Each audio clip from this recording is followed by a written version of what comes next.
बहुत पहले 3 पिगलेट्स अपनी माँ के साथ एक छोटे से घर में रहते थे। समय आ गया था कि अब वो घर छोड़कर अपनी जिंदगी खुद बसाएं। उनकी माँ ने उन तीनों को अपने पास बुलाया। मेरे बच्चों, अब समय आ गया है कि तुम दुनिया देखो, अपनी नई जिंदगी की शुरुआत करो। भूलना मत, तुम चाहे जो भी करो उसे पूरे दिल से करना। जिंदगी जीने का ये सबसे सही तरीका है। थोड़ी सी उदासी और थोड़े से उत्साह के साथ अपनी माँ से मिलके तीनों पिगलेट्स निकल पड़े। कुछ देर चलने के बाद उन्हें एक जमीन मिली जहां वो अपने घर बना सकते थे।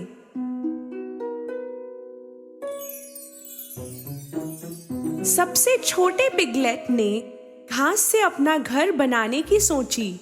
उसे लगा फटाफट आसानी से ये घर बन जाएगा तो खेलने को बहुत समय मिलेगा। छोटे का घर एक दिन में बन के तैयार हो गया। उसने अपने भाइयों को बोला, देखो, मेरा घर बन गया। बड़े पिगलेट ने घर देख के बोला, अरे, ये घर तो बिल्कुल भी टिकाऊ नहीं है। हम भेड़ियों से कैसे बचेंगे? छोटे ने बड़े की बात को रफा दफा कर दिया। टेंशन मत लो, कुछ नहीं होगा। बाद में मत कहना कि किसी ने बोला नहीं। मंझले पिगलेट ने अपना घर लकड़ी से बनाने की सोची। जंगल से डालियां इकट्ठा करके वो अपने काम में जुट गया। तीसरे दिन मंझले का घर बन गया। ये घर घास वाले घर से तो ज्यादा टिकाऊ था। बड़े ने उसके घर को देख के बोला, तूने बड़ी मेहनत से बनाया है इसे। बड़ा सुंदर घर है ये, पर क्या हम इसमें भेड़िए से बच पाएंगे? मंझले ने बोला, बिल्कुल सुरक्षित है, क्यों टेंशन लेते हो? बाद में मत कहना कि किसी ने बोला नहीं। छोटे और मंझले जब अपने अपने घर में मजे कर रहे थे, बड़े अपना घर बनाने में जुटा था। वो ईंट पत्थरों से अपना घर बना रहा था। बाकी दोनों को लग रहा था वो बेकार ही इतना काम कर रहा था। वो बस खेल कूद के समय बिता रहे थे। जब हमारे तरह झटपट घर बन सकते हैं तो इतनी मेहनत क्यों? ही कितना डरता है ये। बड़े ने उनकी बातों पे ध्यान नहीं दिया। पूरे 7 दिन लग के उसने अपना घर शानदार और मजबूत बनाया। अगले ही दिन एक भूखा भेड़िया उनके इलाके में आया। उसे घास का घर दिखा तो वो रुक गया। छोटा सोफे में बैठा आराम कर रहा था। भेड़िए ने दरवाजा खटखटाया।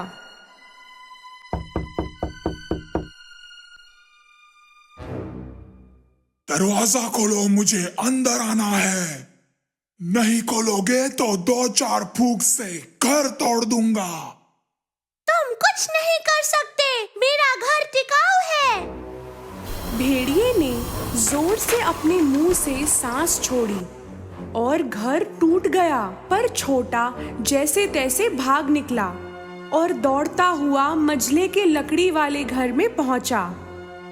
उसके दरवाजा खटखटाते ही मंझले ने दरवाजा खोला और छोटा अंदर छुप गया। जल्दी बंद करो दरवाजा, भेड़िया आ जाएगा। घबराओ मत, इस घर में वो नहीं आ सकता। तभी भेड़िया वहां पहुंचा और उसने आवाज लगाई, दरवाजा खोलो, मुझे अंदर आना है। नहीं खोलोगे तो 2-4 फूंक से घर तोड़ दूंगा। कुछ नहीं कर सकते तुम। भेड़िए ने जोर से अपने मुंह से सांस छोड़ी और घर फिर से टूट गया। जैसे तैसे दोनों भाई वहां से निकल के बड़े के घर पहुंचे। बड़े, भेड़िया पीछे पड़ा है, क्या करे? बड़े ने उन्हें भरोसा दिलाया। टेंशन मत लो, ऐसा कुछ नहीं होगा। थोड़ी देर में वो भूखा भेड़िया यहाँ भी आ पहुंचा। दरवाजा खोलो, मुझे अंदर आना है। नहीं खोलोगे तो 2-4 फूंक से घर तोड़ दूंगा। कोशिश भी मत करना, कुछ नहीं कर पाओगे। भेड़िए ने गुस्से में जोर से अपने मुंह से सांस छोड़ी, पर वो घर हिला भी नहीं, बिल्कुल भी नहीं। एक ईंट भी नहीं हिला पाया वो। थक हार के उसने एक दूसरी तरकीब सोची। घर के ऊपर एक चिमनी थी, वो उस पे चढ़ने लगा। उसे चढ़ता हुआ देख उसे अंदर आने से रोकने के लिए बड़े ने फायर प्लेस में आग शुरू कर दी और एक पानी का बर्तन उस पे रख दिया। भेड़िया चिमनी के ऊपर पहुंचा और नीचे जाने लगा और सीधे उबलते हुए पानी में गिर गया।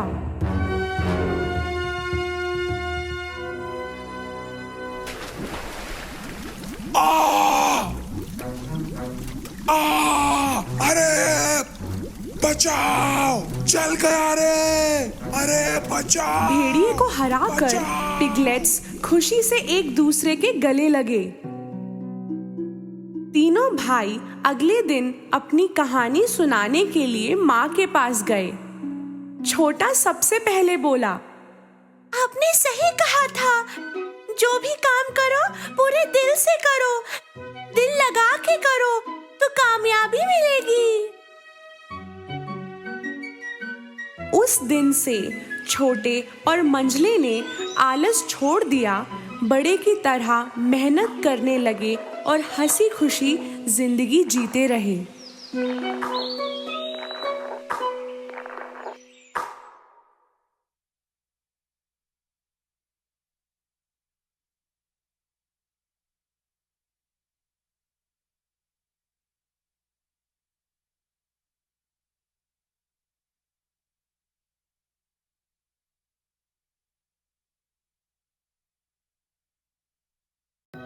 दूर जंगल में एक सुंदर झील के पास एक भेड़िया रहता था, भूख के मारे जिसका पेट गुर्रा रहा था। उसकी नजर 3 स्वादिष्ट युवा सुअरों पर थी और वो उन्हें पकड़ने और उन्हें अपना भोजन बनाने के लिए अवसर की प्रतीक्षा कर रहा था। सुअरों में सबसे बड़ा लालची और पेटू था। वो हमेशा अपने भाइयों का खाना खा जाता और कभी भी अपना भोजन उनके साथ नहीं बांटता था। अरे नहीं, वो मेरा सेब है। मैं उसे बाद के लिए बचा के रख रहा था। एक लालची पेटू सुअर। मुझे अच्छी तरह पता है कि तुम्हें कैसे पकड़ना है। बुरे भेड़िए ने ग्लूटोन सुअर के पसंदीदा सेबों में से एक को जंगल के रास्ते पर रख दिया और उसने सड़क के अंत में एक जाल बिछाया। खाओ खाओ, पेट भर के सेब खाओ, ताकि जब मैं तुम्हें खाऊं तो मेरा पेट भी भर जाए। बड़ा पेटू सुअर उस समय बहुत खुश हो गया जब उसने घर के रास्ते पर देखा कि जमीन पर कई मीठे मीठे सेब पड़े हुए हैं। ओह, मेरा पसंदीदा फल।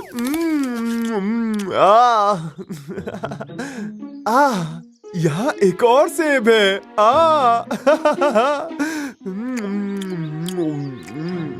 अरे यहाँ तो बहुत सारे सेब हैं।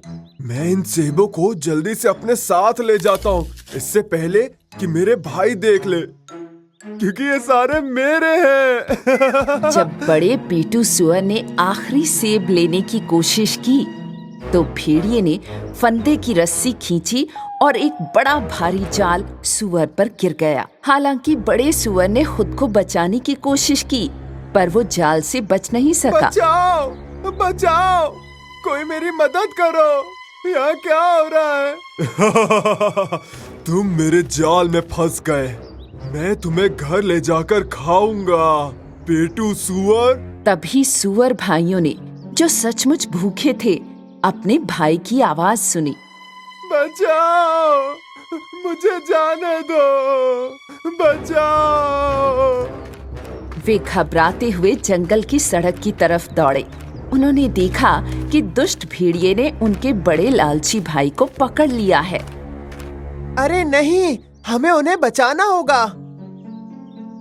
लेकिन मैं ताकतवर नहीं हूँ, मुझे भेड़िए से भी डर लगता है। सब कुछ के बावजूद बहादुर छोटे सुअरों ने अपने भाई को बचाने का फैसला किया। जैसे ही भेड़िया बड़े सुअर को अपनी गुफा में ले गया, उन्होंने उसका पीछा किया। बड़े सुअर को ढोने से भेड़िया थक गया था, इसलिए वो सो गया। ओए, क्या वहाँ कोई है? शांत रहो, हम तुम्हें बचाने आए हैं। सुअर भाइयों ने अपने भाई को बचाने के लिए भेड़िए को धक्का देने की कोशिश की, लेकिन वे नहीं कर सके। हो सकता है कि अगर आप हमें अपने बैग में छिपे सेब दें तो हमें ताकत आ जाए और हम आपको बचा लें। नहीं, वो मेरे हैं। अगर मैं यहाँ से बच गया तो मैं ही उन्हें खाऊंगा। ये सुअर कितना शोर कर रहा है, इसकी वजह से मैं सपने भी नहीं देख पा रहा। मैं एक एक करके सारे सुअरों को खा जाऊंगा। फिर हम जा रहे हैं, तुम यहाँ भेड़िए के साथ रहो। बड़े सुअर को आखिरकार यकीन हो गया। रुको, ठीक है, ले लो, ये लो। लेकिन मैं अपने लिए एक तो जरूर रखूंगा। अच्छा, ठीक है, ले लो, सारे ले लो, ये लो। बड़े पेटू सुअर के दिए हुए सेब को भाइयों ने खाया और आखिरकार भेड़िए को एक तरफ धकेलने में कामयाब हो गए। तीनों सुअर भाइयों ने मिलकर बड़ी मुश्किल से बड़े सुअर को जाल से छुड़ाया और फिर वे जल्दी घर लौट आए। जब दुष्ट भेड़िया उठा तो वो बहुत क्रोधित हुआ कि सुअर भाग गया। कोई भी मेरा खाना नहीं चुरा सकता। बड़ा पेटू सुअर समझ गया कि दूसरे लोगों का भोजन चुराना वास्तव में लालच है, और उस दिन से वो अपना सबसे पसंदीदा भोजन भी अपने भाइयों के साथ बांटता था, वो भी खुशी खुशी, चाहे वो खूबसूरत रंग बिरंगे सेब ही क्यों ना हो।